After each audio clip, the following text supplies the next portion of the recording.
नमस्कार दोस्तों, कैसे हो आप सब। आशा करते हूँ आप लोग ठीक होंगे। तो आज सुनाएंगे दर्द भरा सोहर गीत। सुनिएगा और बताइएगा कैसा लगा। बहुत ही दर्द भरा सोहर गीत है, तो चलिए सुनाते हैं।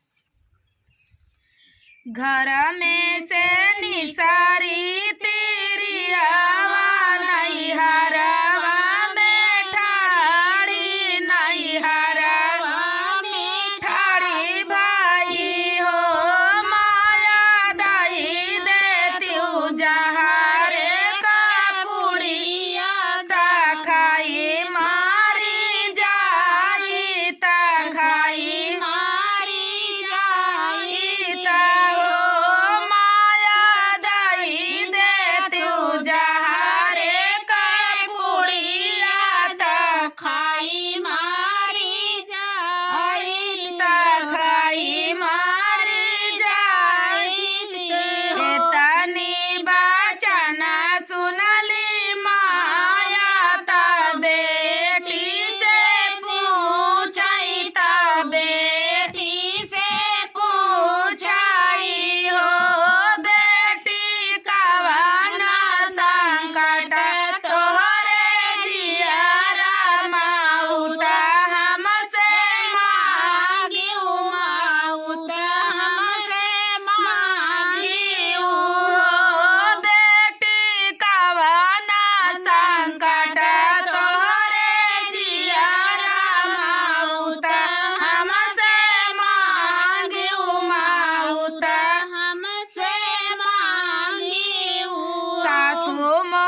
गईली तिरियावा जामुना तीरे गईली जामुना तीरे गईली नी हो मैया ये कैला हरदाई दे तू डूबी मारी जाई हम डूबी मारी जाई हो मैया ये कैला हरदाई दे तू डूबी मारी जाई डूबी मारी जाई तनी बचना सुनाई गंगा सुनायु नाही पावई सुनायु नाही पावई हो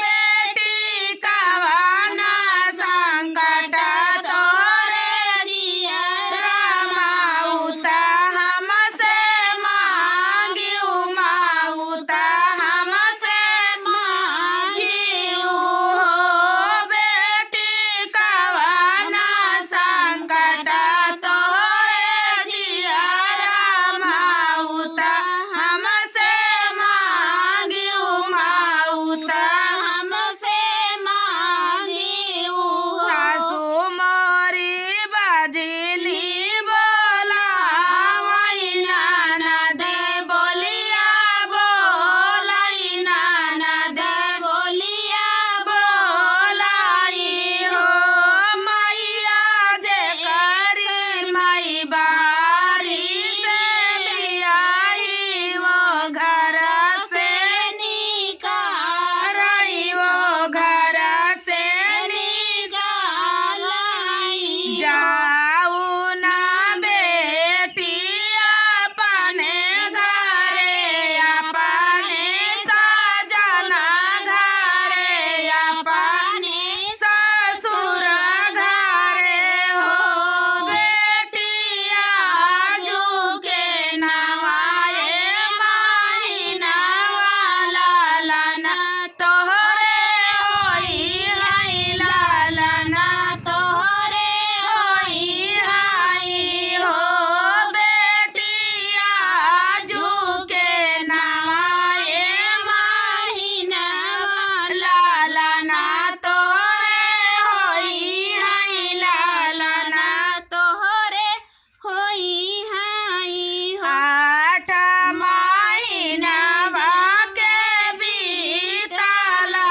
नवाए के लागता नवाए के लागता हो बहिनी बाजिनी के जनम लाला नवा सखिया गावई सोहर सखिया गावई सोहर हो बहिनी बाजिनी के जनम लाला नवा सखिया गावई सोहर उठना लागे सोहर हो। तो दोस्तों ये प्यारा सा दर्द भरा गीत आप सभी को कैसा लगा कमेंट में जरूर बताना दोस्तों। वीडियो फुल वॉच करने के लिए धन्यवाद दोस्तों। मिलते हैं अगले वीडियो में, तब तक के लिए चैनल पे और भी वीडियो पड़े हैं, आप लोग जाके देख सकते हैं। तो चलिए दोस्तों, तब तक के लिए नमस्कार। नमस्कार दोस्तों, कैसे हो आप सब? आशा करती हूँ आप लोग ठीक होंगे। तो आज सुनाएंगे चुटकुला नाच गीत। सुनिएगा और बताइएगा कैसा लगा। इनका फरमाइश किया अबे तक आप सबका फरमाइश गावत रहे, लेकिन आज इनका फरमाइश गावत है। तो देवरान जेठान का नोक जोखा दीदी आज गावत है। देखा भैया मैंने दो जने देवरानी जेठान समझ लिया।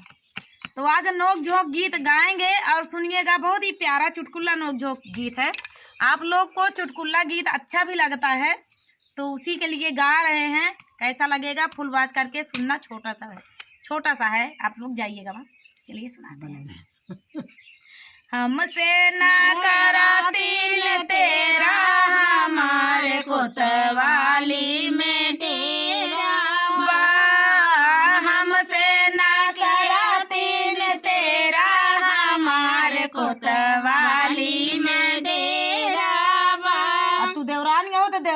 रहबू हम जेठान है जेठान रहबा इतना सीधी है लेकिन तब हमका हम- ताना मारत थी ना। हमसे ना करातीन तेरा हमारे कोतवाली में डेरा बा हे जेठनी चाहे जेठान जी पुलिस बोलाई चाहे जेठान जी पुलिस बोलाई चाहे बोलाई दरोगा हमारे कोतवाली में डेरा आजकल के देवरान में ही देख ले जा देख ले हम जेठान यही जेठानी रहबा लेकिन जेठानी के पद पर रखे नहीं चाहत यहाँ लेकिन तब भी हम जेठान बन के रहबा देवरान के भैया सब बहुत जवान है बेइज्जती करत हैं लेकिन उतना देवरान बदमाश ना होती लेकिन तब दरोगा बोलावत यहाँ जेठान देवरान बदमाश ना होती हाँ। दरोगा बोलावत यहाँ चाहे बोलाई दरोगा हमारे कोतवाली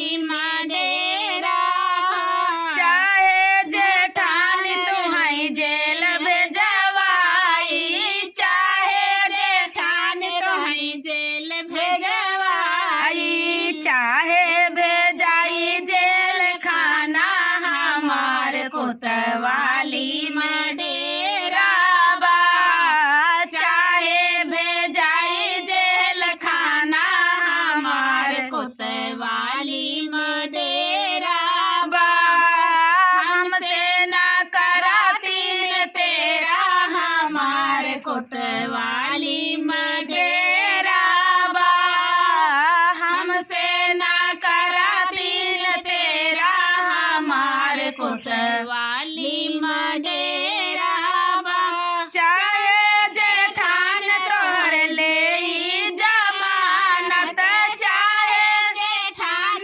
तोहर ले जमानत जमानत हो ले जमानत ले जमानत हो ले जमानत चाहे कराई दे फांसी हमारे कोतवाली में डेरा बा चाहे कराई दे फांसी हमारे कोतवाली में ऐसा तो डेरा ऐसा तो देवरान पड़ी यहाँ भैया कि चाही जौन कैले इनका कोतवाली से डेरा मतलब मजबूत रिश्ता चलता है ते कुछ भी कराई सका थी अरे चाहे कराई दे फांसी हमारे कोतवाली में डेरा बा हमसे ना करातीन तेरा हमारे कोतवाली में डेरा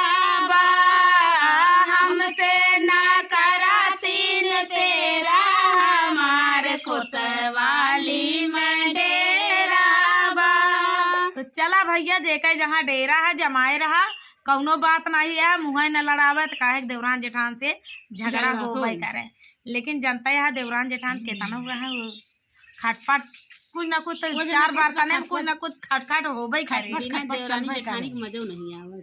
हाँ तो इनका चाहबो करी लड़ाई झगड़ा करे चलिए दोस्तों मिलते हैं अगले वीडियो में इस देवरान सबका दें तो चलिए तब तक के लिए सबको दें भैया पूरा सबके वायरल कराओ सबके साथ दें भैया बहुत अच्छी यहाँ आइए इस तरह पब्लिक दें कि आप सब देखें हमारा सबका सपोर्ट कराएं तो आप सबके देखे के लिए बहुत बहुत धन्यवाद आप सबके आभार व्यक्त करता ही कि आप सब भगवान हैं चलिए तब तक के लिए नमस्कार इसी तरह प्यार दुलार आशीर्वाद बनाए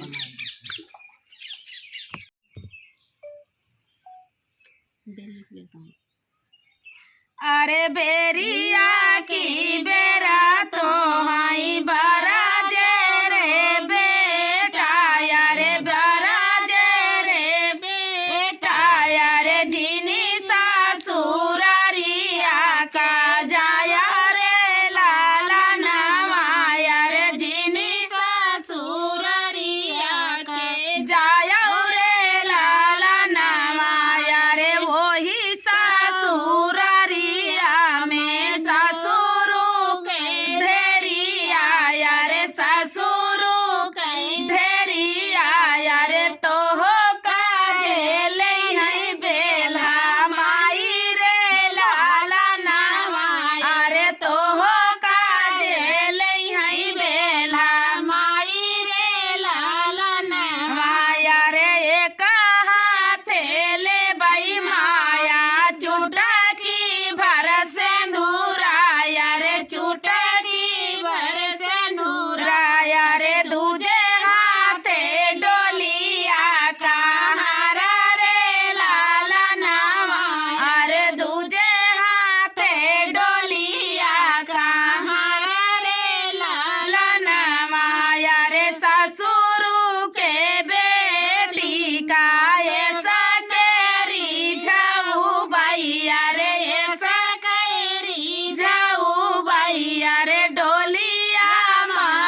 जौन हो एक रहा हो इन गवा अच्छा ये तना मना करें हो।